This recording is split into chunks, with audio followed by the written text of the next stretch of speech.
The theme of this yin yoga practice is an asterism of stars known as the summer triangle.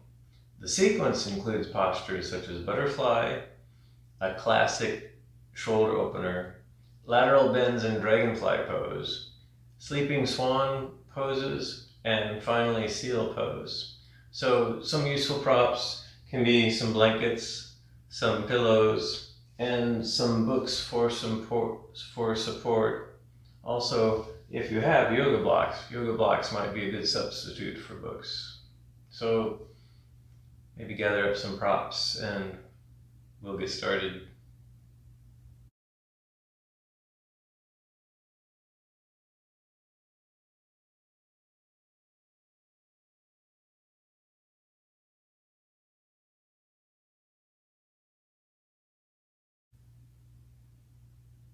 This practice begins with, as always, some grounding and a little bit of a warm-up before we get into the long-held yin postures. So find a comfortable seat. It can be cross-legged or it can be something else, something that you can maintain a nice stable lower body and a nice neutral spine. And we'll start off with a little bit of breathing here. So this breathing technique is simply known as heart opening.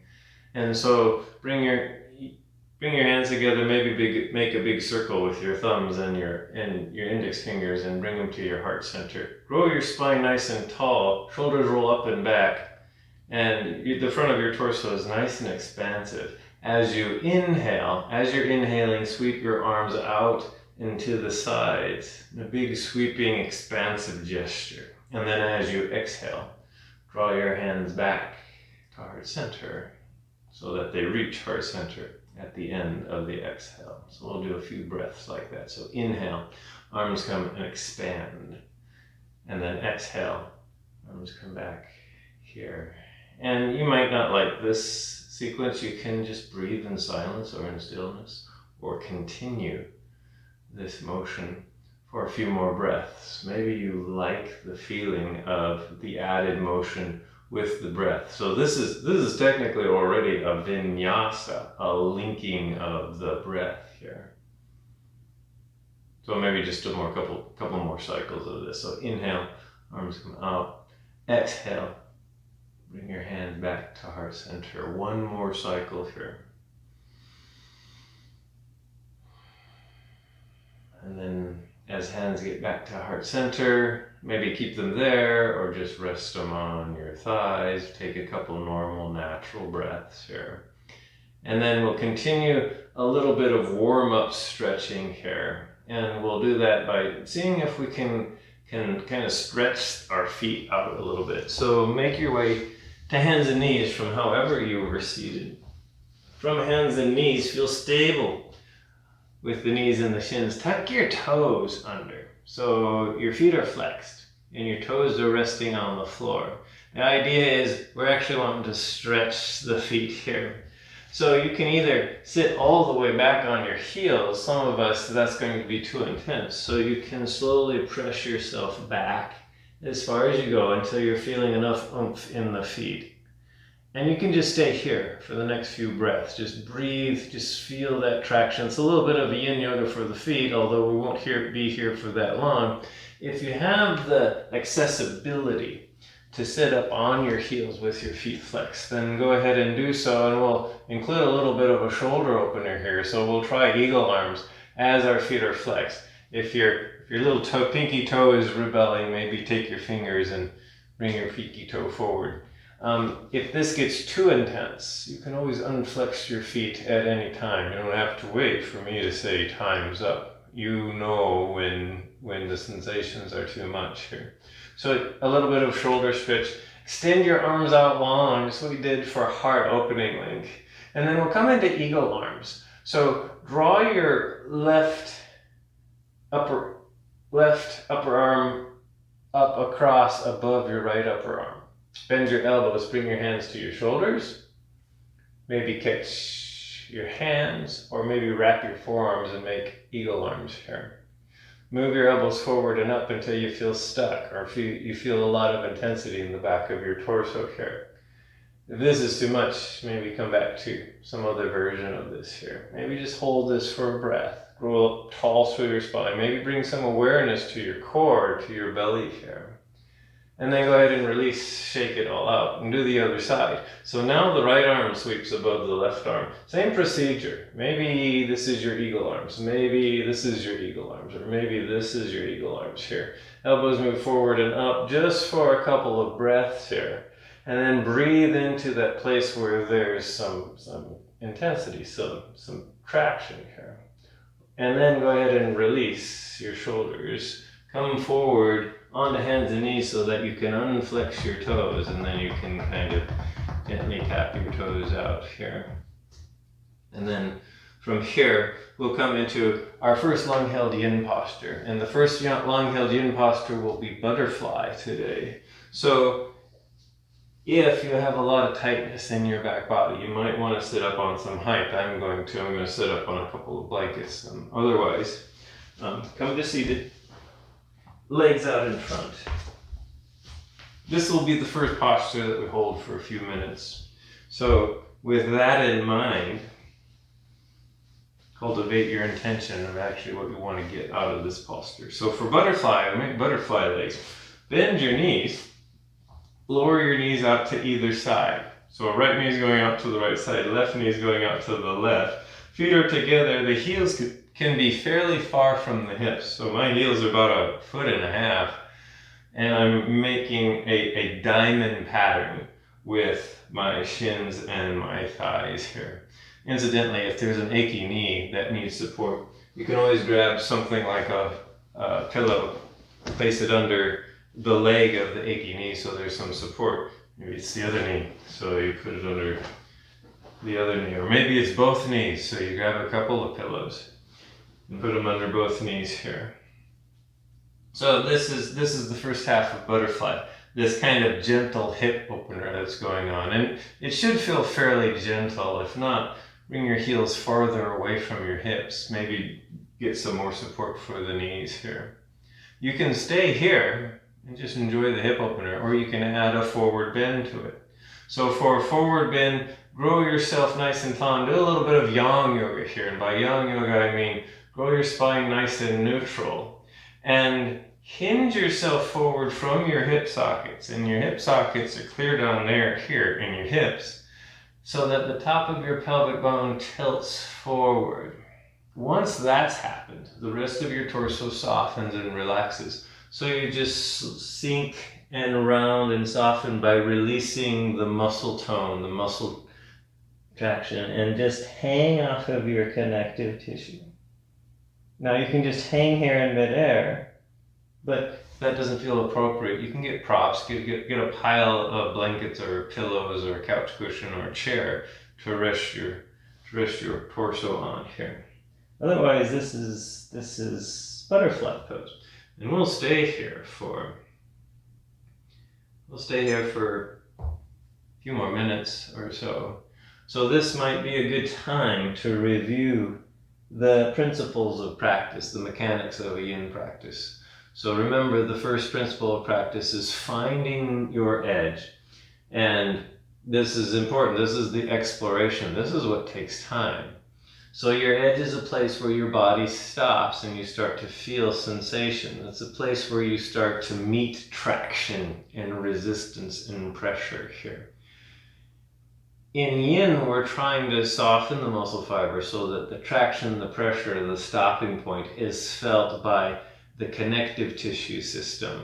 Ligaments, bones, fascia here. Connective tissue is basically known as yin tissue. This is why this is a yin practice here. And so you need to experiment, because each of us has a unique and diverse body type, which means our final stopping point will be different. And you need to find yours. Something that you feel the stopping point, but it's not hurting, it's not harming you, it's not creating injury or pain. So any of that happening is a red flag that you haven't found your edge, you went beyond it here. So you back off, you modify, you maybe play around with the shape to find a more appropriate shape, or maybe even play around with props here. So we're about halfway through butterfly. If you're just kind of like kind of sinking and softening and resting here. I'm kind of bobbing up and down because I'm talking, but the idea is you find your shape and that's your edge, and then you stay for a while. Stay means, or stillness means, you find the patience and the fortitude to not jump and fidget in and out of the posture. I.e., we're staying in butterfly for a while. We're trying to soften and relax. We do this through focusing on our breath, focusing on the sensations we're feeling, and if they get too much, give yourself permission to back off. If you're not feeling anything, maybe that means you have muscles engaged that can be softened and you can sink a little bit farther into the posture here. Maybe this is painful. Maybe it means you've had enough and you need to come out. So I'm picking times for this practice, roughly 3.5 to 4 minutes per posture. But you can come out of a posture after 1 minute, after 2 minutes, and it's still a good practice. You're still getting value and usefulness. If a particular posture you can only stay in for a minute, there's still value there, there's still usefulness. So don't feel bad for coming out of a posture early here. However, it's been about 3 minutes that we've been in this posture here. So if you've been here the whole time, it is time to maybe come out. So your hands, use your hands and your arms to bring yourself all the way back up. Lengthen out your spine for a moment. So here you'll engage muscles. Maybe do a little bit of wiggling around to work out the kinks. Maybe do a gentle back bend by lifting your sternum up towards the ceiling. Hands are on the floor here, shoulders are back here. We can even do gentle twists here. Maybe it's not your torso that's achy. Maybe it's your hips and legs. So bring your knees gently back together, extend your legs out long, bob your knees up and down, point and flex your feet a few times. Then we'll get set up for the next in posture. We're going into a shoulder opener. This is a classic shoulder opener, but I don't know if there's any kind of a proper name for it, but some padding might be useful for this. So I'm going to take my blankets, and you can maybe do this with some blankets or with a pillow, or maybe you decide you don't need any padding at all to do this exercise. So I'm going to take these two blankets. Notice I unfolded them a little bit, place them on my mat, and I'm going to start out lying prone on my mat for this shoulder opener. And I'm going to move over to the right side. So the left half of my upper torso and my left shoulder is on the nice soft padding of the blanket. So I lay down on it, so most of my upper torso and my head is on the blanket, and my left shoulder, which is what I'm going to open up with, is on the blanket. Incidentally, maybe have a pillow handy if you would like a pillow for your head to rest on. So when you get here, you lengthen your left arm out to the side, kind of same direction as your shoulder, or maybe your head. You can adjust this here. And then from here, I'm going to roll onto and open up this left shoulder. So that's the point to this posture. Now we won't stay here for very long because this shoulder opener can be pretty intense. So we're only going to stay here for a couple of minutes or so. So from here, I'll actually roll away. I'll actually roll on and open up this left shoulder. So I press into the ground with my right hand and roll my torso to the right, allowing the shoulder to open up. And I'm just going until I feel stuck. That shoulder says no. Here. And maybe this is where I stay. Maybe I have to continue to press that right arm gently into the ground while my left shoulder is opening here. Some things you can do here, if you feel wobbly and unbalanced, you can bend this right knee and put the right foot onto the ground just for some stability. Head and neck relaxed and released. And if you don't like them hanging, then grab a pillow and stuff a pillow under your head and your neck here. So this is one place to stay. The next place to stay is you can wrap that upper arm behind you if you've rolled far enough to where you don't have to press that right hand into the ground here. And if you still need more oomph, you can keep rolling your hips over until you're finally getting enough sensation in that left arm. For most of us, we are. Notice how you're feeling. We might feel this little fascial zing down the arm, which is fine. It can't be nerve tingling. So if it's nerve tingling, you maybe have to rearrange your arms. If there's too much pain in the elbow joint, you might have to put a micro bend in the elbow joint here. Otherwise, if it's just too intense, you unroll yourself a little bit. And if you're not feeling anything, you continue to rotate your sternum up towards the ceiling until you are feeling something. Like I said, this shoulder opener is pretty intense. Once you've found your edge here, then just come back to your breath. Notice how your breath is doing here, if there's a lot of intensity here. So the third principle of yin is time. Once we've found an appropriate edge for our bodies, once we have decided to stay still, then now we just wait.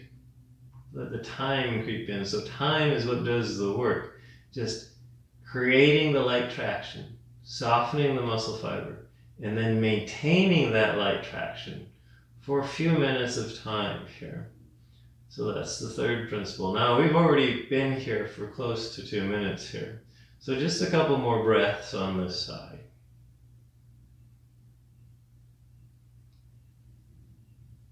And then if you had this right arm behind you, bring the right arm back around. You can use that right hand and that right arm to slowly lower yourself, unwind from this. This is where you do a systems check. So if that left arm is rebounding, make little movements with the joints of that left arm. So elbow joint, maybe move it around, maybe a little some motion with the left wrist and the left shoulder here, just to get some motion back and notice that it's still working here. And then we'll go ahead and do the other side. So the other shoulder here, you'll have to inch yourself over to the left so that your right shoulder is on the nice padding here. Extend the right arm out to the right, shoulder height or head height. You get to pick which is most accessible for you.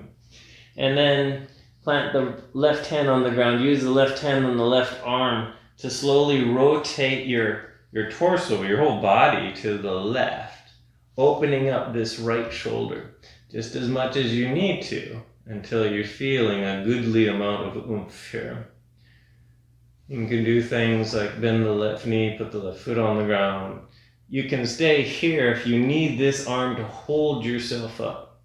If you've rolled onto your shoulder enough where you don't need this arm, it can just relax here. You can bring it behind you.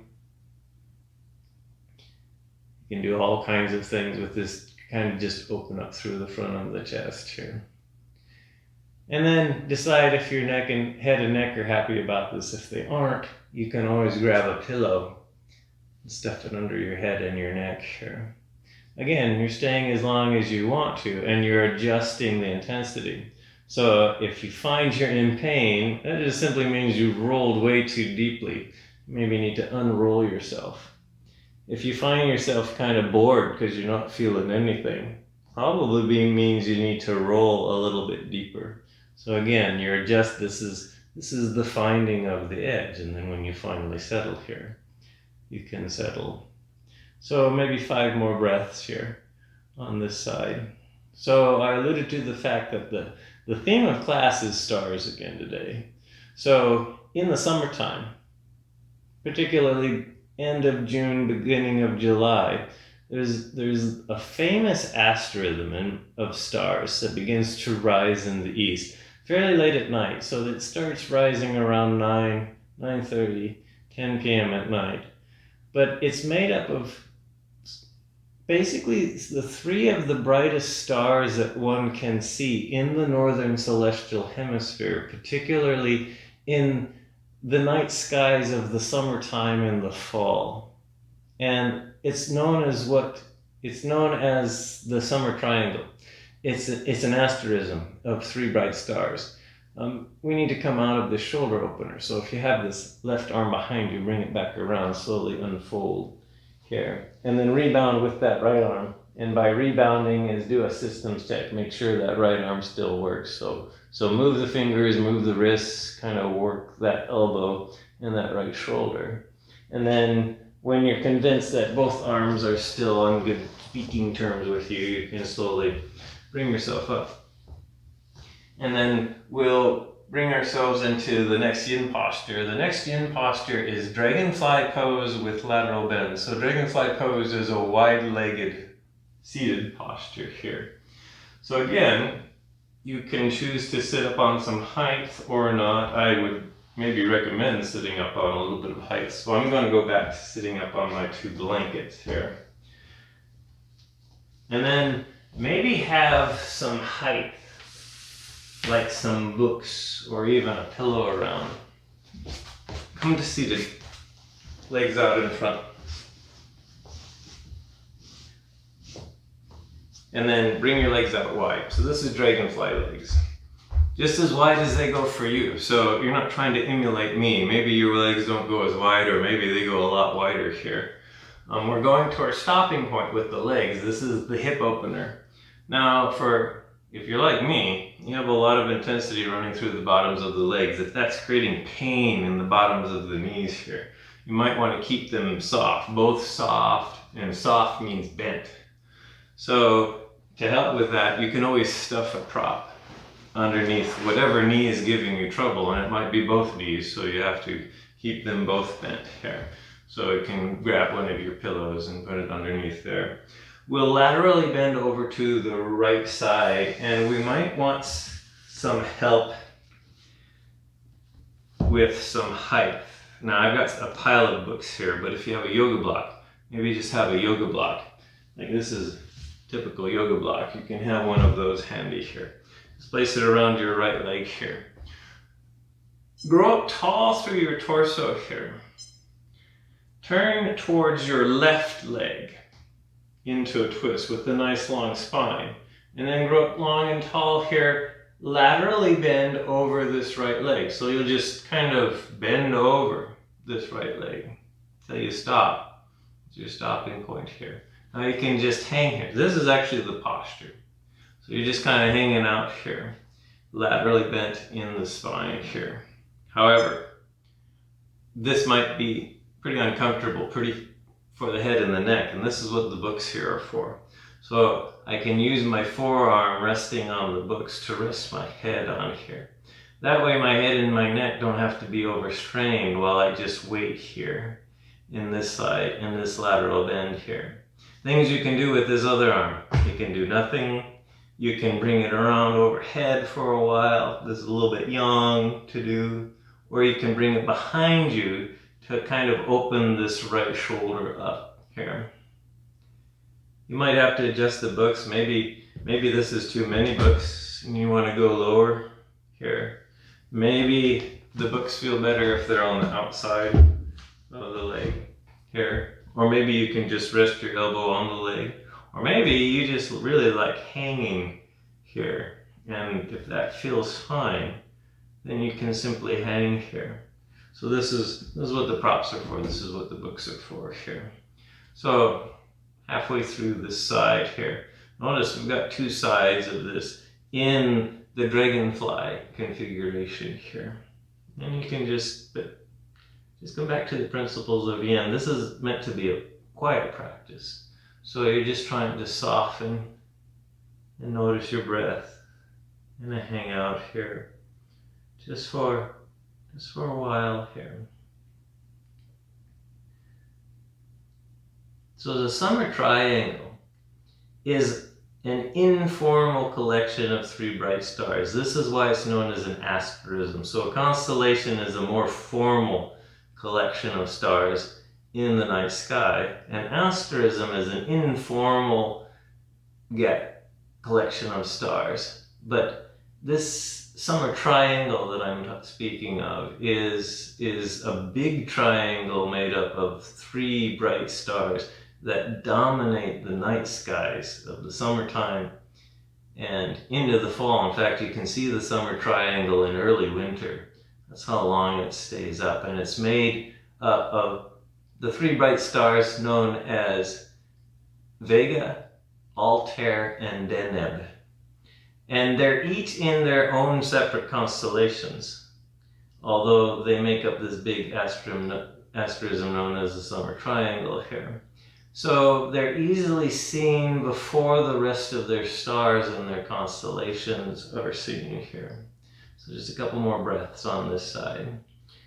The first one that rises is kind of the gem of the show. It's the brightest of the stars. Its name is Vega. And it rises about 9 p.m., so you see it rising first, and it's much brighter than the other two stars, so it dominates the night sky. It's one of the brightest stars in the sky. On your next breath, use this hand, this right hand, press it in the ground, use it to bring yourself all the way up to center. Grow your spine nice and tall here. And then work out the kinks in your torso first. We have another side of this to do. So a little bit of counter time. And by counter time, I mean if you're getting tired of the wide-legged pose, take a few breaths to slowly come out of this pose to work out the kinks, because we're going to double up on the wide-legged part of this. So while your legs are getting a break, maybe move your props around here. So maybe the books come over on this side, or the yoga block, or the pillow here. Do a little bit of wiggling and resting and psyching yourself up for the other side of this wide-legged hip opener. And then bring your legs back out just as far as they go again to do the other side, because now we have to laterally bend over this leg here. And maybe this knee was kind of acting up. And so you can put something under there. Maybe it's not the pillow.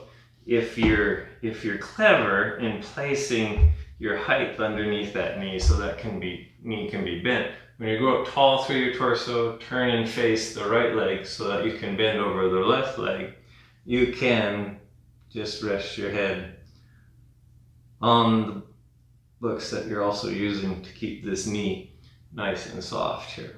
Again, maybe you don't need any props. Maybe there's no traction at all in the bottoms of your legs here. And then decide what you want to do with this arm. Okay, I kind of like to just put it behind my shoulder here.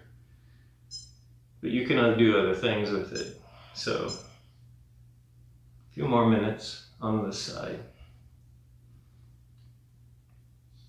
So in the month of July, around 9 p.m., Vega starts rising in the sky. Vega is a very bright star, and therefore very famous and well-known star. In fact, if you live in the northern celestial hemisphere, you should get to know this star. In fact, it's directly overhead at mid-latitudes at midnight. So if you're out late at night, say after a 4th of July celebration, you're looking straight up and you see a bright star right above you. Yeah, that's Vega. That's Vega. And so it's maybe one of the first stars that a lot of people notice and identify here. But in the evening, it's still rising. It's still kind of groveling on the eastern horizon. Vega is a star that's bright because it's close to us. So there's basically two reasons why stars are bright. They're either bright because they happen to be close, or they're bright because they're very, very huge and active stars. Vega is bright because it's close. It's one of our closest neighbors. Vega is 25 light years away, and that's a next door neighbor in our galactic neighborhood. So Vega is a little bit bigger than our sun. So Vega happens to be about twice as massive as our sun here. So it is bigger than our sun, but it is also close, and that's why it's one of the brightest stars. It's the second brightest star in the northern hemisphere. It's the 5th brightest star in the sky, because there's a few stars in the summer in the southern celestial hemisphere that are a little bit brighter. Vega is about twice as massive as the sun. By the way, we have about a minute on this side. If you are done, you can come out here. Since Vega is bigger than the sun, Vega burns through its fuel faster than the sun does. So while the sun is about 5 billion years old, Vega is only about 500 million years old. It's going to go through its nuclear fuel about 10 times faster than the sun. So it's in its midlife cycle, just like the sun is, even though it's 10 times younger than the sun. And since it is so massive, since it is about twice as massive as the sun, it will turn into a red giant, and it's big enough that it might actually end its life in a supernova explosion, just barely, because of its size here. Vega is one of these, it's a white star. It's called an A-type star because its surface is very hot, and it rotates very rapidly. In fact, it rotates so rapidly that it looks squished. Its equator is wider than its poles. In fact, its equator is cooler because it's expanded. So its poles, the poles are hotter of the Vega star here. So just one more breath here, and then slowly make your way out of Dragonfly here. Bring your torso up, maybe move your torso around to work out the kinks. And then slowly draw each leg in, and you don't have to be fast about this. So be deliberate and gentle here. And then maybe a little bit of a yawn, core engaging counter pose to just wake up the core muscles after some yin. So we'll try reverse table pose. This is not a yin pose, this is a yang pose. So feet bent on the floor about hip width apart, hands behind your torso. So feet rooted, hands rooted. And then on an inhale, just lift your torso up, hips up as high as they go. If your neck is sensitive, keep it tucked. Otherwise, you can go ahead and release your head and your neck if that feels good. Otherwise, if it doesn't feel good, keep it tucked, lower everything back down. Maybe a resting breath, maybe one more gentle one of these. So hands, feet rooted. Use your hands and your knees to help push your hips up just as high as they go. And then gently lower them back down onto the ground here. Maybe hug your knees with your hands here. Just take a couple of recovery breaths or so.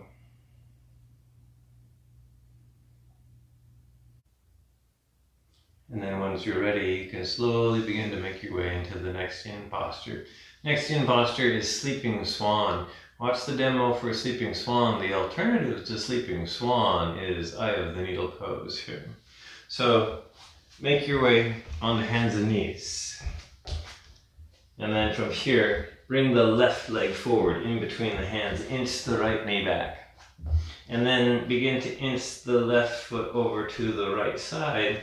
Lower the left knee and lower your hips as far as they go. If they don't go all the way and they start to, and things feel unstable, then you start finding props that you can kind of stuff underneath the hip and the front thigh here. Otherwise, if you're feeling fine here, you can stay in Swan for a moment. You can maybe do a nice little back bend here. Maybe this is a little bit too intense for most people here. And then Swan, Sleeping Swan, is to just slowly lower your torso any amount towards the floor. By the way, if your knee is kind of complaining, bring this heel in closer to your hip. If you're wanting a deeper stretch in the outside of that left hip, bring the heel further away from the knee. So this is where you can adjust here. And then find how far forward you can lower your torso. Some of us, we have to be up on the straight arms. Some of us can be on forearms. Maybe you eventually make it to the floor. Maybe you eventually make it to a pillow. And then you just kind of hang out here for a while. Again, if this is just creating a lot of pain, you can come into Eye of the Needle. Make your way onto your back, both knees bent, feet on the floor. Left ankle on the right thigh, left knee out wide. Stay here or draw the right knee, right leg in, and just hold the right leg in place with your hands behind the thigh or in front of the shin here. So that's a nice alternative here. Otherwise, we're hanging out here. In Sleeping Swan, more popularly known as Pigeon Pose here. And then we'll just stay here. After Vega rises, the next bright star that rises above the eastern horizon is a star known as Deneb, just directly below Vega. Deneb is bright, it's probably the dimmest of the three stars in the summer triangle, but it's still relatively bright. In fact, it's bright because it's big. It's not bright because it's close. In fact, Deneb is one of the most massive stars that we can see with the naked eye. So massive and so bright that it appears bright even though it's one of the farthest stars that we can see with the naked eye. Instead of just being 25 light years away, Deneb is about 2,500 light years away. 2,600 light years, maybe even 3,000 light years away. Because Deneb is a star that's so massive, it's 20 times more massive than the sun. Because it's so massive, it is extremely big and extremely bright, and we can see it clearly from over 2,000 light years away. It's a massive star. One of the stars in the Orion constellation, Rigel, which is also a supermassive blue giant. These are two stars that are so massive that we see them from very large distances away. Deneb even larger than Rigel. So Deneb is a true supergiant here. We don't know much about Deneb because it's so big. Massive stars are kind of mysterious to scientists. We don't really know how it operates. What we do know is Deneb is so massive it's burning through its fuel very, very quickly. So it's nearing the end of its normal life already, and it's probably only a few million years old. So it's actually way younger than even Vega is. So Vega is 500 million years old. Deneb is probably just 5 million years old. And it's already getting ready to turn into a red giant. Not yet, it's still a blue supergiant. So it's still an A-type star. So incidentally, all three stars in the summer triangle are A white-blue type stars, although their characteristics are different. Some are close and reasonable size, some are far away and huge, like Deneb is. Just one more breath here in this side of Sleeping Swan. And then when you're ready, see if you can press yourself up into Swan again. So plant your hands, use your arms, raise your torso up first, come into a gentle back bend. Maybe stay here for a breath. Slowly come out then. If you want to, you can plant your hands, tuck the back toe, lift the back knee, and then press yourself back and up. Downward facing dog here. And maybe take your dog for a walk. So this is a yawn pose. You're rooted through your hands and your feet. Your torso, your spine is long, so knees can be bent. Maybe feet have to come out wider here. And you can take your dog for a walk, or maybe do three-legged dog here, just to work out the kinks here in Sleeping Swan. We have another side of Sleeping Swan to do. So you can do the other side of Eye of the Needle, or you come into this low lunge with the right foot up front. It's the left knee back here. And then start moving that right foot over to the left edge of the yoga mat. Lower the right knee, lower your hips, and maybe adjust this heel as needed until you stop. Maybe you need some padding underneath your hips. So again, maybe stay here and swan for a moment, this back bend, and then gently move yourself forward. However far you go, until you find a nice stopping point here. And then settle We're here for another few minutes. Maybe you decide this is too painful. Maybe it's eye of the needle on the side here. Maybe you can slowly sink all the way to the ground, or maybe you have to back yourself up. This is the exploration of the edge here. And then we hold for time. So the third star in the summer triangle is a star known as Altair. Altair is the third star to rise, and it makes the very far vertice of the third point of the triangle. It rises much farther south than either Vega or Deneb. Altair is a star that's very similar to Vega, actually. It's bright because it's close. In fact, it's even closer than Vega. Altair is only 16 light years away, so it's one of the closest stars to our own sun. It's slightly bigger than the sun, so it's about 1.8 times massive as the sun, so not as big as Vega, but getting pretty close. It's kind of middle-aged too. It's about 1.5 billion years old, but since it's bigger than the sun, it's burning through its life force, its fuel, faster than the sun is. And it's also spinning very rapidly, just like Vega. It's also an 8-type star, just like Vega and Deneb. So again, a lot of things in common, even though all three stars are really unrelated other than being in the same part of the sky. The interesting thing about Altair is Altair rotates extremely rapidly. In fact, its rotation rate does the same thing to it as Vega's rotation rate. It squishes it, so it's kind of this squish star because it's rotating so fast. In fact, it's really, really close to what's known as its breakup speed. If it actually rotated any faster, it would literally destroy itself. So it's very, very oddly shaped because of its fast rotation here. So those are the three stars, Altair, Vega, and Deneb. And they're all in their own constellations. Incidentally, we have about 5 more breaths here in Sleeping Swan. So Altair is in the constellation the Eagle. In fact, Altair itself, the name of the constellation is Aquila, and Aquila means the eagle. And Altair also refers to an eagle here. Deneb is in the constellation Cygnus, the swan. Thus, the reason we're doing Sleeping Swan is in honor of Cygnus the swan that Deneb is in. The term Deneb refers to the tail of the swan.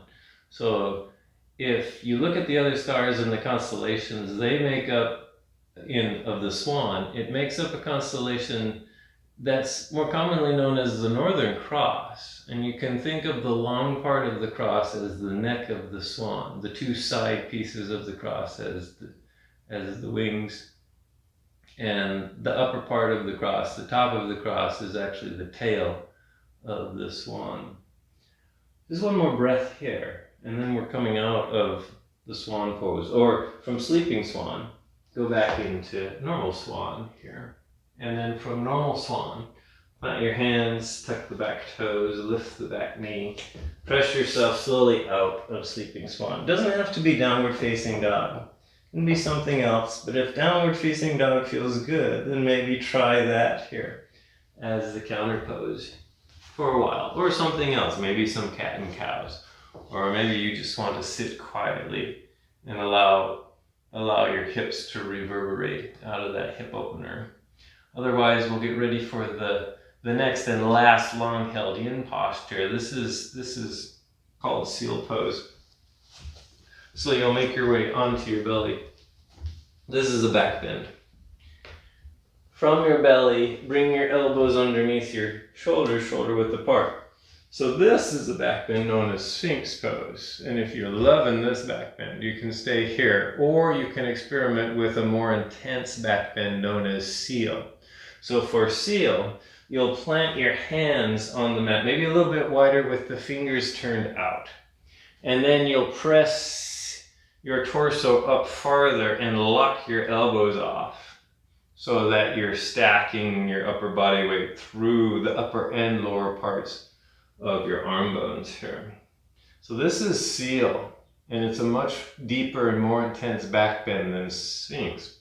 So if you get here in seal, if it's intense but not painful, maybe see how long you can stay.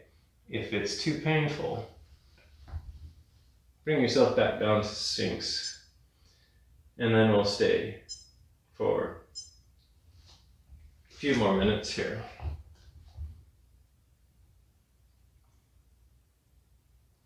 So Altair is the brightest star in the constellation, the Eagle. And Deneb is the brightest star in the constellation, the Swan. Vega is the brightest star in the constellation, the Lyre, the stringed instrument. So that kind of breaks with the theme here.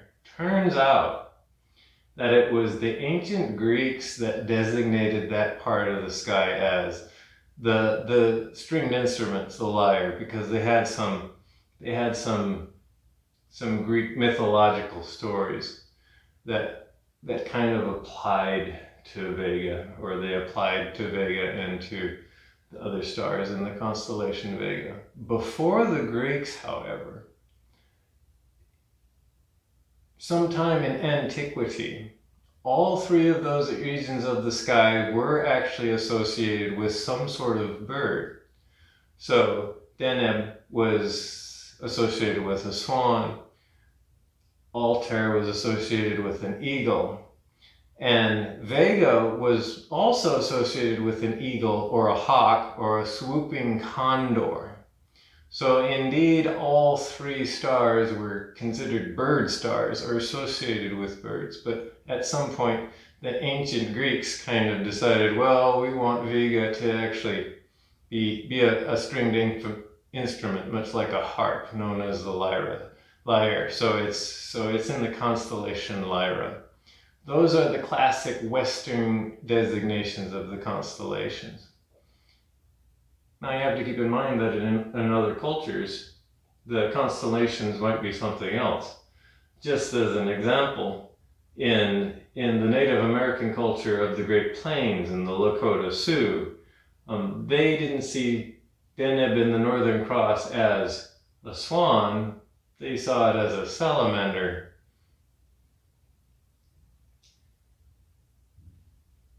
So about 5 more breaths here in seal. Now if this is getting painful, again, give yourself permission to completely come out and rest, or just come down into Sphinx pose here. Otherwise, if this is just intense, and just have a few more breaths here as you go here. So at midnight, during the summer months, these are the 3 brightest stars directly overhead, and they kind of dominate the entire skyline. So again, this is a good time of year in the summertime in the northern hemisphere to get to know these bright stars. Once you can identify the summer triangle, you can use those bright stars to star hop to other stars and other objects in the sky that might be very, very interesting to you. So just one more breath here, and then slowly make your way down onto your belly and rest here for a few breaths. Maybe turn your head one direction, use your hands as a pillow, and just rest your head in your hands here. Soften everything for maybe another breath or two. A good counter pose for a deep back bend like this is your favorite version of child's pose. So when you're feeling ready, bring yourself up and back into child's pose. It can be knees together, so hips to heels, and then you lower your torso forward. Arms can be forward, or arms can be along your torso. Maybe this is too much of a forward bend after that back bend. So if your back of your torso is kind of complaining a bit, maybe keep your knees wide and do a wide-legged version of child's pose, just to allow yourself to rebound. This is a counter pose, so we're only here for a couple of breaths or so.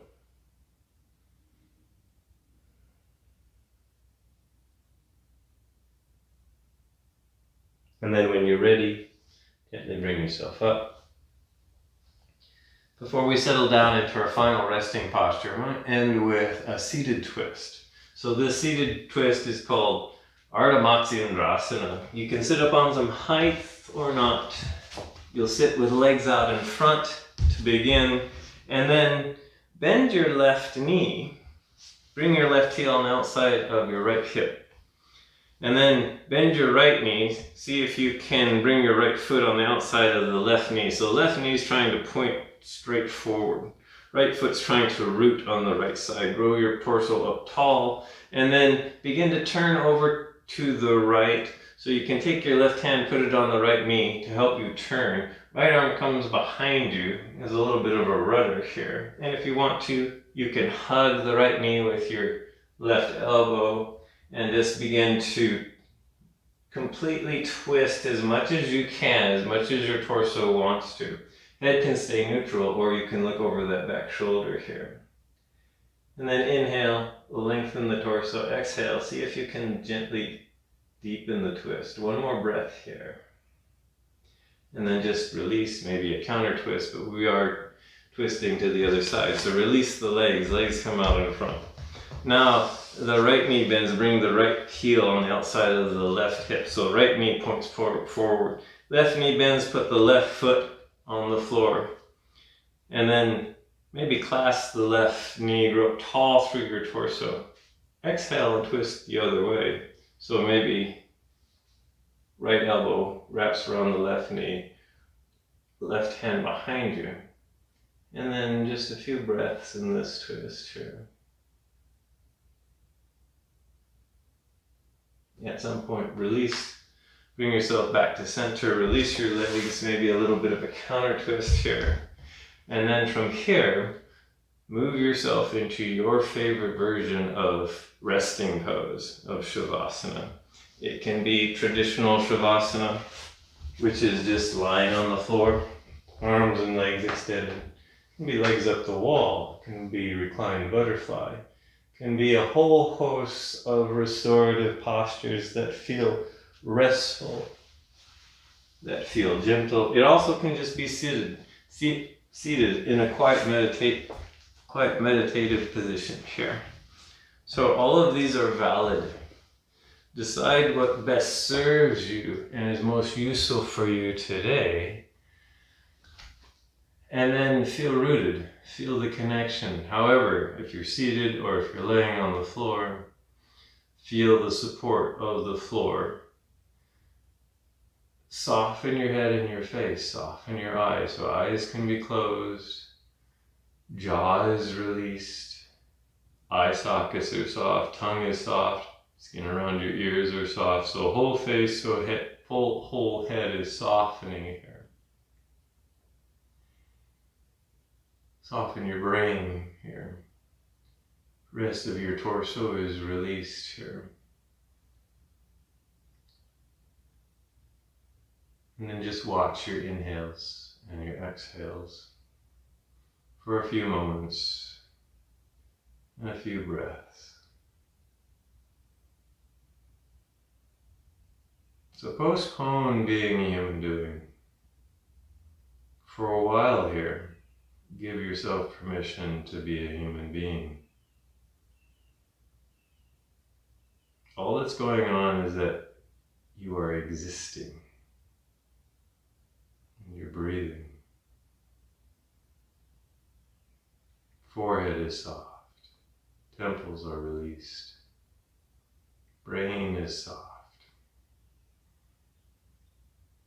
You have nowhere to go. Right now you have nothing to do.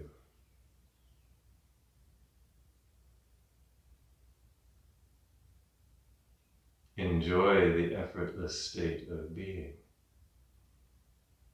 Shoulders are soft. Arms are relaxed. Right arm, right palm, and right fingers released. Left palm, left arm, left fingers, soft. Maybe notice the tips of your fingers. See if you can notice the energy in the tips of your fingers.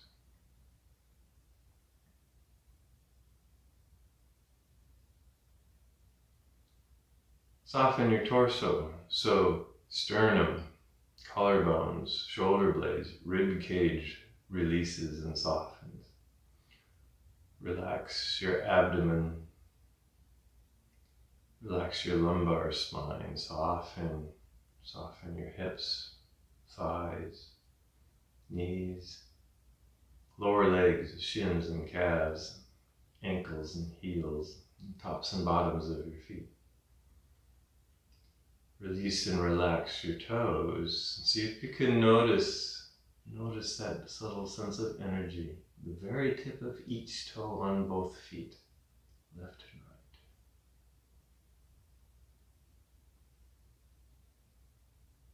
Soften throughout your entire being. Release, relax, and surrender your body-mind 100%. And visualize yourself lying next to a small stream in a desert canyon late at night in the summertime. You can hear frogs, you can hear crickets in the distance.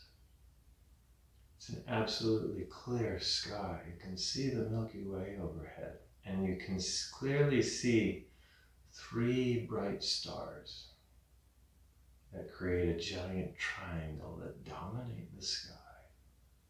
The summer triangle. Let that soft starlight from those 3 stars and the thousands of other stars that you can see create a gentle sense of peace and of calm.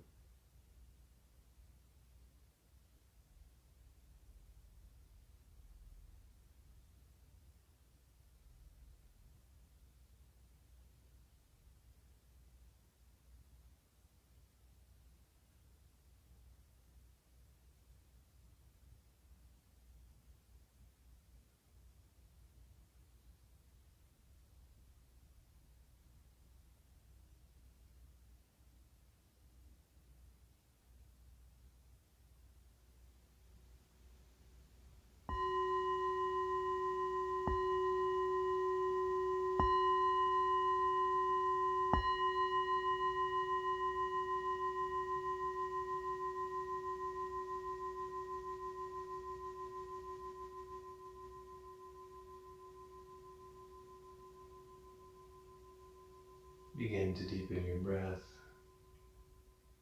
You can start to make small movements, maybe begin with fingers, with toes. Expand that motion into hands and into feet, maybe into legs and into arms. You can slowly begin to move your head and neck around here. And if you were lying on the floor, gently bend your knees. Maybe give your knees a nice hug, and then slowly roll over to one side. Stay there long enough to cultivate a deep sense of gratitude for your practice, but also a deep sense of gratitude for you, your unique embodiment in the universe. The universe, the summer triangle and the stars are ecstatically joyful that you are here. And then when you're ready, slowly bring yourself up to seated. When you get there, come back to a nice comfortable seat. Grow your spine nice and long as your lower body feels stable, and then draw your hands together at heart center. So I'll end practice with an Om. You can either join in or just listen.